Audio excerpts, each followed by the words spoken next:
Everyone, welcome to our channel. So ఇంకా ఉదయం ఖాళీ కడుపుతో డ్రై ఫ్రూట్స్ తినడం అసలు మంచిదేనా? ఇంకా చాలా మంది ఉదయం లేవగానే నానబెట్టిన బాదం అండ్ ఖర్జూరా, కిస్మిస్ వంటివి అయితే డ్రై ఫ్రూట్స్ ఎక్కువగా తింటూ ఉంటారు. అయితే అలా తినడం ఎంతవరకు కరెక్ట్, అసలు మంచిదేనా?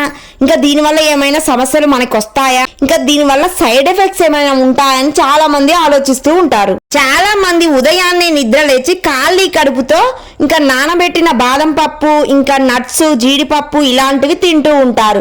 చూసారు కదా, నేను చూపిస్తున్న విధంగా ఇలా డ్రై ఫ్రూట్స్ అయితే నట్స్తో పాటు ఇంకా మంచి ప్రయోజనాలు ఉంటాయి మన బాడీకి అనుకొని నానబెట్టుకొని కొన్ని డ్రై ఫ్రూట్స్ అయితే ఎక్కువగా తీసుకుంటూ ఉంటారు. పోషకాహారం మంచిగా తీసుకుంటూ ఉంటారు. నేను చూపిస్తున్న విధంగా ఇవన్నీ నట్స్ అండి. మంచిగా నానబెట్టుకొని వాటర్లో నైట్ అంతా నానబెట్టిన తర్వాత ఎర్లీ మార్నింగ్ తినొచ్చు. అదే సమయంలో ఆరోగ్యకరమైన ఆహారం ద్వారా మనం శరీరం ఆరోగ్యం ఉంటుందని ఇంకా చాలా మంది ఇలాంటివన్నీ నట్స్ మంచిగా నానబెట్టుకొని తింటూ ఉంటారు. ఇంకా చూసారు కదండి, గుమ్మడి గింజలు, ఇంకా చియా సీడ్స్, ఫ్లాక్స్ సీడ్స్, ఇంకా జీడిపప్పు, బాదం, వాల్నట్స్ ఇలాంటివి ఇంకా 1-2 వరకు అందరూ ఖచ్చితంగా హెల్దీ కోసం ఇప్పుడు అందరు తీసుకుంటూ ఉన్నారు. సో ఇంకా హెల్దీగా ఎర్లీ మార్నింగ్ తీసుకోవడం మంచిదేనని చాలా మందికి సందేహం ఉంటుంది.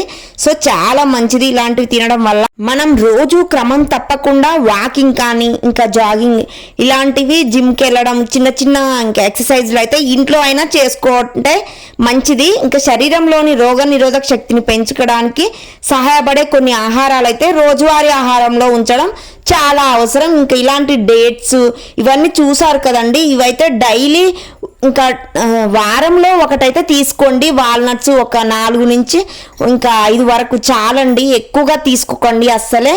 ఏదైనా కూడా వారంలో రోజుకి 1 మాత్రమే తీసుకోండి. రోజుకి 1 ఖచ్చితంగా తీసుకోండి, చాలా హెల్దీగా ఉంటాము. ఇంకా కొన్ని డ్రై ఫ్రూట్స్తో పాటు మనం అధిక మొత్తంలో కూడా కొవ్వు ఉంటుంది కాబట్టి లైట్గా తీసుకోవాలి. ఇవన్నీ జీడిపప్పు, పిస్తా, వాల్నట్స్ ఎక్కువగా తినడం వల్ల అయితే శరీరంలో కొవ్వు ఎక్కువగా పెరుగుతుంది. సో ఎంత మోతాదులో తీసుకోవాలంటే జస్ట్ 2 నుంచి 5 వరకు మాత్రమే రోజు తీసుకోవాలి. ఎక్కువగా తీసుకోవడం వల్ల మనకి కొవ్వు ఎక్కువగా పేరుకుపోతుంది. సో చాలా జాగ్రత్తగా తినాలి వీటిని. మనం ఏదైనా ఆహారం తినేటప్పుడు మనం చాలా జాగ్రత్తగా చురుగ్గా పనిచేస్తాం మనం ఇవన్నీ తీసుకోవడం వల్ల అయితే. ఈ డ్రై ఫ్రూట్స్లో మినరల్స్, విటమిన్స్, పొటాషియం, ఖర్జూరం, ఇంకా కాల్షియం ఇలాంటివి అయితే ఎక్కువగా తీసుకుంటే డేట్స్ కూడా చాలా మంచిదండి. పోషకాలు పుష్కలంగా ఉండడం వల్ల శరీరంపై ఇంకా అదనపు జాగ్రత్తలు తీసుకుంటాయి ఇవన్నీ కూడా. ఇందులో సల్ఫర్ తక్కువగా ఉండదు. అలర్జీ సమస్యలతో బాధపడే వారికి నానబెట్టిన ఖర్జూరాలు చక్కని ఆహారం. ఇంకా రాత్రంతా నానబెట్టండి, హెల్దీగా జ్యూస్ చేసుకొని తాగండి, చాలా బాగుంటుంది. ఒక బనానా వేసి అన్నీ జస్ట్ ఒక 5 వరకు నానబెట్టండి, అంతే. ఎక్కువగా నానబెట్టుకోకండి, ఓవర్గా తీసుకోవద్దు. ఏదైనా కూడా జస్ట్ ఒక స్పూను 2 నుంచి 5 వరకు జస్ట్ గింజలు అయితే తీసుకొని నానబెట్టుకోండి. డైలీ అలా చేసి ఇంకా ఎర్లీ మార్నింగ్ పాలలో కలుపుకొని మిక్సీ పట్టి ఇంకా తేనె లైట్గా కలుపుకొని మనమైతే ఈ డ్రింక్ తాగడం వల్ల చాలా హెల్దీగా ఉంటారు. పిల్లలకి ఇలాంటివి ఇంకా డ్రింక్ ఇవ్వడం వల్ల బనానా వేసి ఇంకా ఇవన్నీ నానబెట్టిన పప్పులన్నీ కలిపి డ్రింక్ ఇవ్వడం వల్ల వెయిట్ గెయిన్ అయ్యి బ్రెయిన్ అయితే డెవలప్ అవుతుంది. ఇంకా పిల్లలైతే ఎముకలు దృఢంగా ఉంటాయి, చాలా గట్టిపడి మనకైతే షార్ప్గా ఉంటారు. వాళ్ళైతే చాలా హెల్దీగా ఉంటుంది మనకి.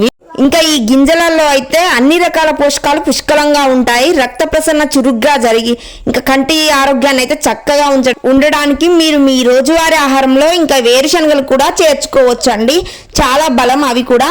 కానీ పిల్లలకైతే మంచి పౌష్టికాహారం అనే చెప్పచ్చు. ఇంకా మనం కూడా అప్పుడప్పుడు తీసుకుంటే చాలా హెల్దీగా ఉంటాయి, మనకి ఎలాంటి పోషకాహార లోపం అయితే జరగదు. మన జుట్టు కూడా ఒత్తుగా అందంగా హెల్దీగా పెరుగుతుంది. ఇలా లడ్డు కూడా చేసుకోవచ్చు అండి. డ్రై ఫ్రూట్ లడ్డు అయితే ఎలాంటి షుగర్ లేకుండా, ఆయిల్ లేకుండా కూడా మంచిగా డ్రై ఫ్రూట్ లడ్డు చేసుకుంటే చాలా టేస్టీగా హెల్దీగా తినొచ్చు. Please subscribe.